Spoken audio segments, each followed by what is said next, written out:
The number of Americans who have mistakes on their credit reports is staggering. A 60 Minutes report exposed that most people cannot even correct the problems. CBS 2's Christine Sloan follows up.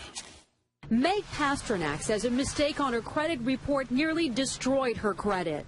We had to present so much documentation to say this wasn't ours, and then we still had to pay something to get rid of it. Pasternak says it took months to resolve the problem. You feel kind of helpless because they got you under the gun if you need to get a new car or a house or for anything. Pasternak is not alone in her frustration. A new government study finds up to 40 million Americans have mistakes on their credit reports. But an investigation by Steve Croft on 60 Minutes finds most people get nowhere trying to correct an error. Ohio's Attorney General tells Croft that is a clear violation of a federal law. The federal law says that if you believe that there is a mistake, you can go to them and they have an obligation to do a reasonable investigation.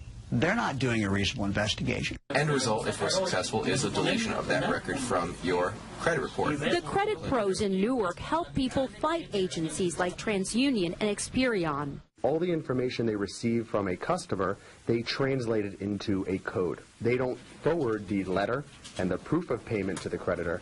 They just forward the 3-digit code. So the best way to protect yourself? Go directly to the creditor rather than going to the credit bureau themselves. Another good habit to get into, check your credit report periodically to make sure there are no changes. In Clark, New Jersey, Christine Sloan, CBS 2 News. And like 60 Minutes, we were unable to get an actual person at the 3 credit reporting agencies. 60 Minutes was referred to the spokesperson for the agencies, who provided a statement citing an industry-sponsored survey that showed 95